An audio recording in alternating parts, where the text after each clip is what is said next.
What's going on, guys? It's Kyle again with DTOM Knives and Gear, and today I'm ready to do the full review of this guy. This is the SPK Shark from SPK Knives. Oi. Stay tuned.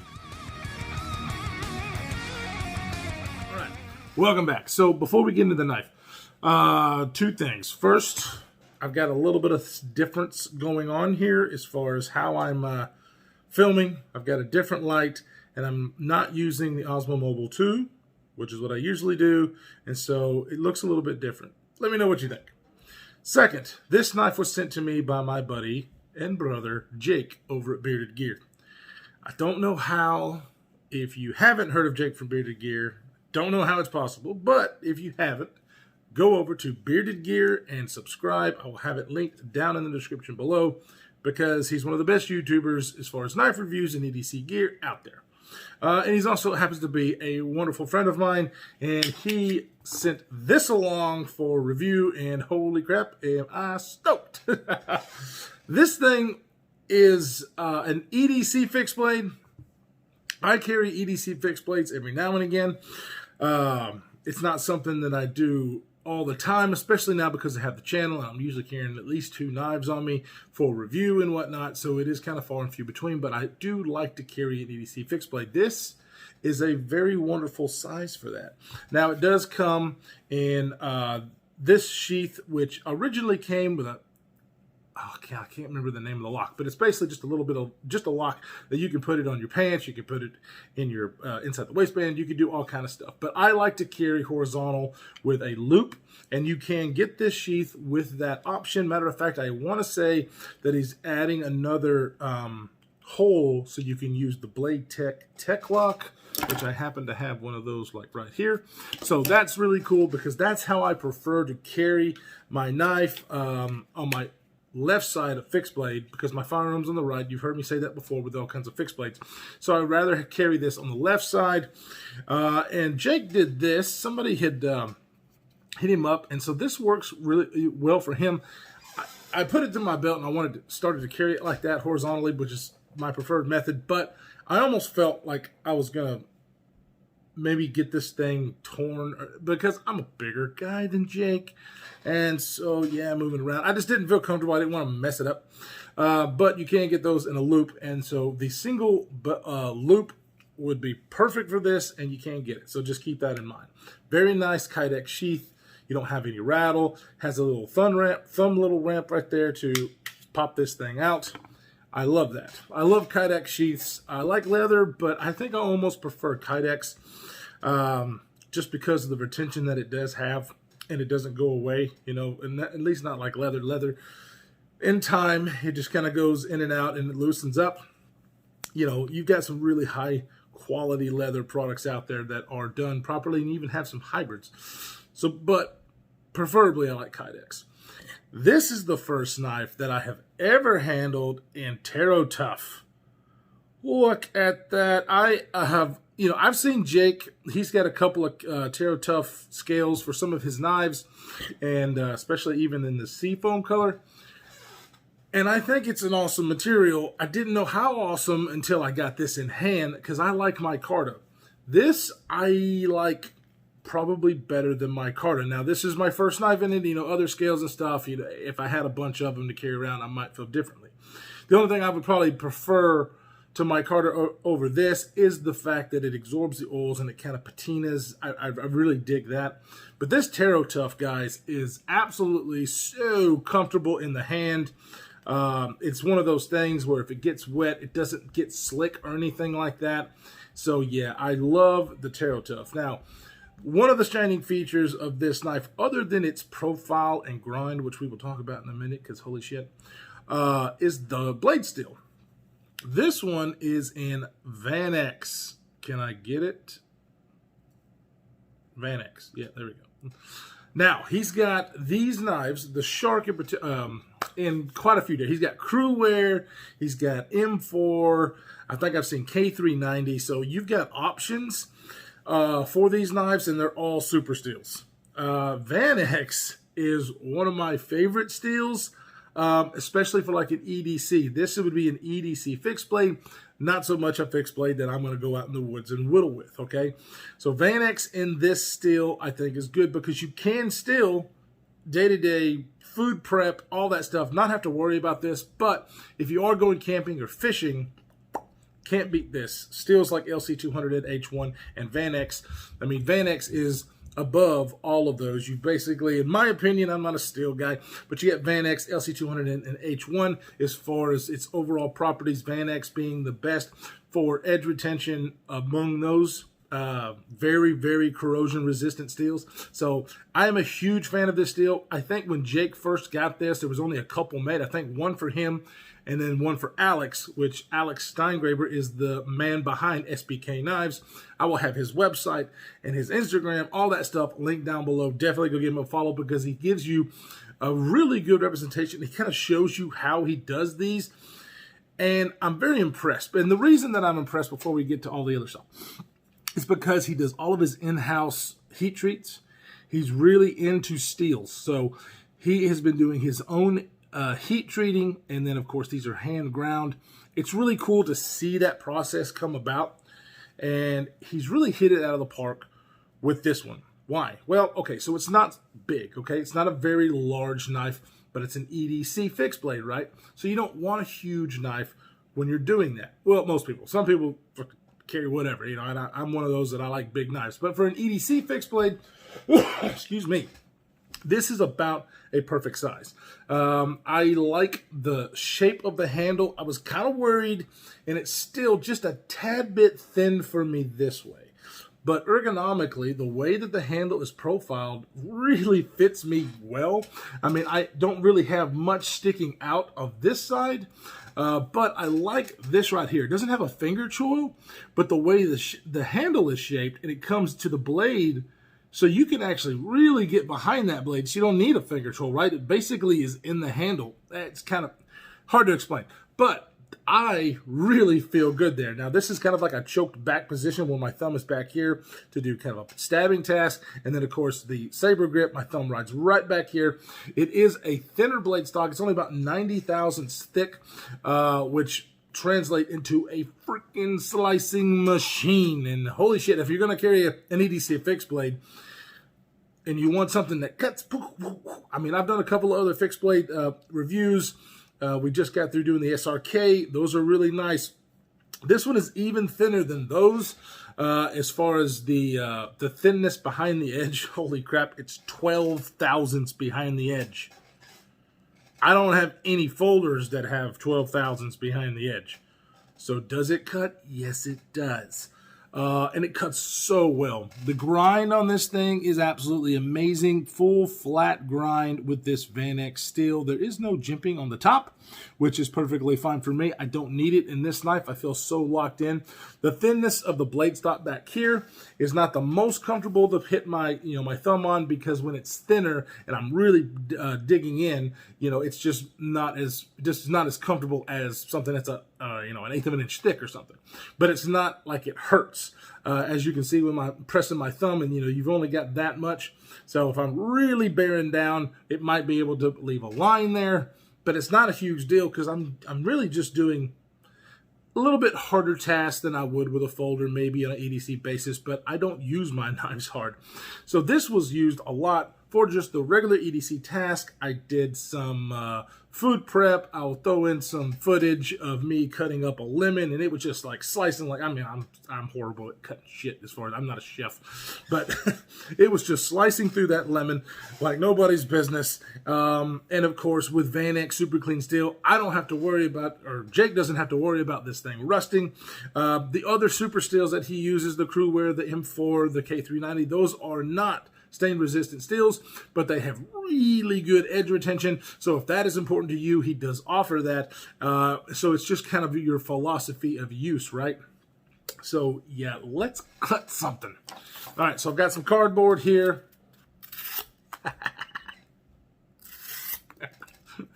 It slices.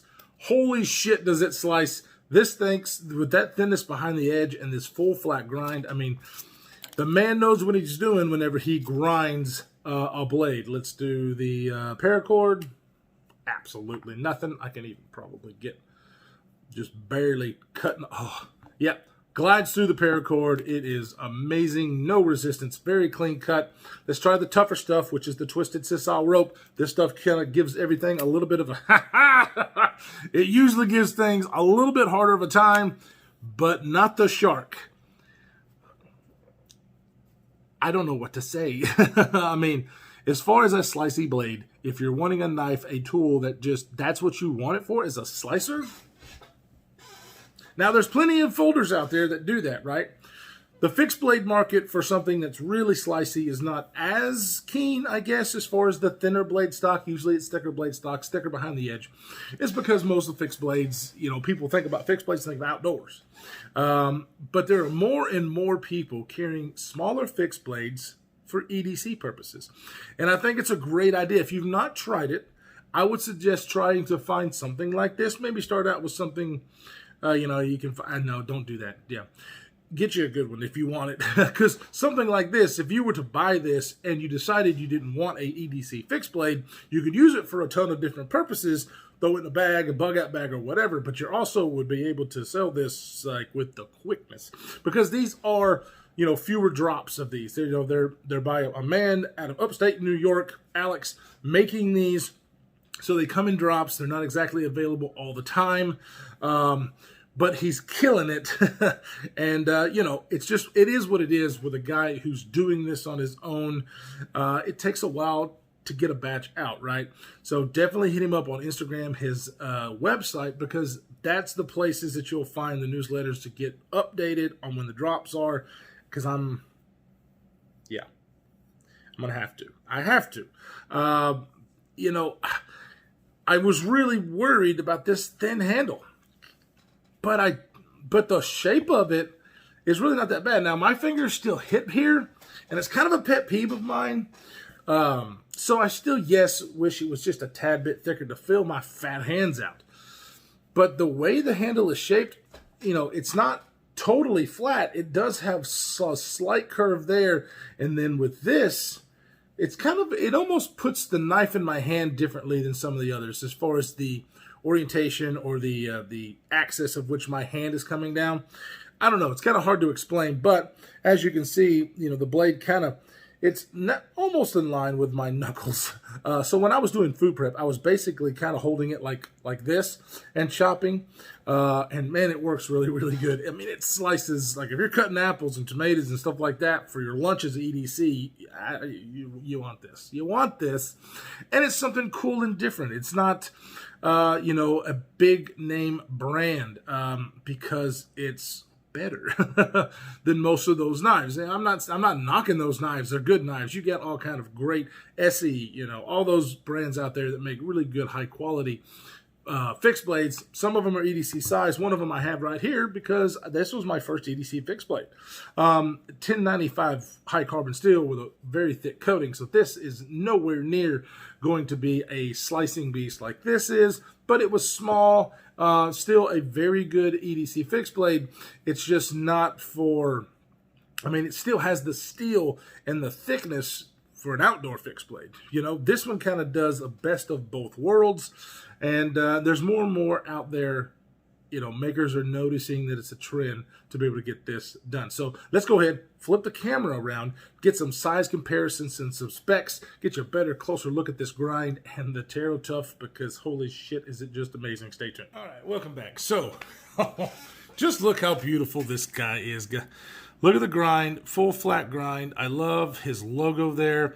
You have quite a bit of room between the plunge grind and the handle, and then you do have a sharpening tool. Holy crap, that is so appreciated for everybody who sharpens their blades.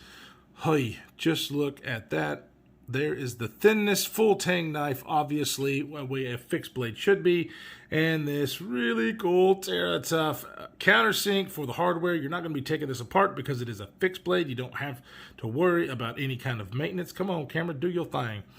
Oh, man, I just really love it. See the heavy contouring on the handles right there? Just makes for a really comfortable grip that I could use this knife a lot and feel pretty good. You know, just if I had a little bit of thickness. I might ask him about that. If I order one of these, if I could get it just a little bit thicker. I don't want to take away from his design though.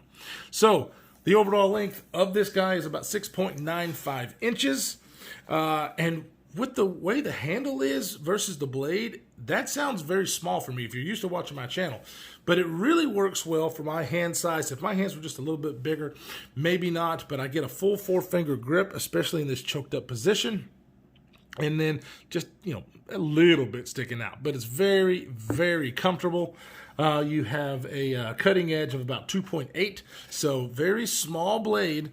But for those just regular EDC tasks, you're just not going to have to worry about any length other than that. It's so slicey for anything. Now, you know, if you're cutting apples and whatnot, you got enough blade for that.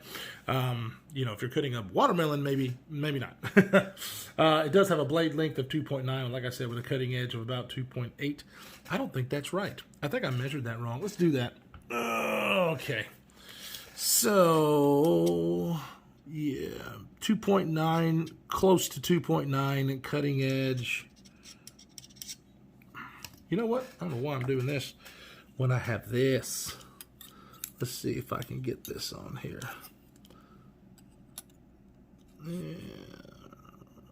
Yeah, 2.8. So maybe it is.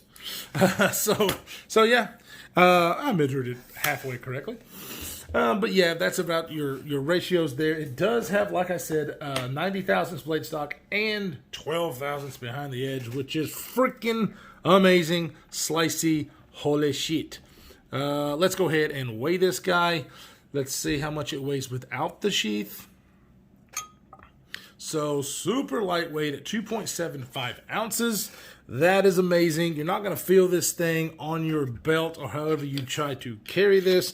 Now, let's go ahead and put the sheath on there and do this. Now, it is going to differ depending on the hardware and stuff that you use to carry this blade. But with the sheath, 3.65 ounces, that is great. For an EDC fixed blade, yes, sir. All right, so let's get some size comparisons out here. Let's go ahead and put it up against the SE2. So there it is. This just has it by a little bit as far as the length. Definitely more of a handle grip versus this guy. So I do prefer the Shark 100% more than I do the SE, just because of that. Not to say the SE is bad. If you're looking at the SE, it's still a good knife. But I definitely prefer the SPK Shark over the SE. This is micarta. I love micarta. They really feel similar, guys, as far as the feel of them. But it's a different material. I'm going to have to learn more about it because it definitely does well in wet situations, and it doesn't really patina or move around, change color like micarta does. We are going to put it up against the folders just so you can get an idea if you're used to looking at folders. Here it is against the PM2, definitely shorter than the PM2. And one of the other knives that I have that is really slicey is the TRM Atom, with about this, very similar blade stock thicknesses, but very different blade shapes. See if you can, I'm trying to do this new camera and it's kind of really messing with me here. So as you can see, they're pretty damn close as far as the blade stock thickness. And there you go as far as the size comparison.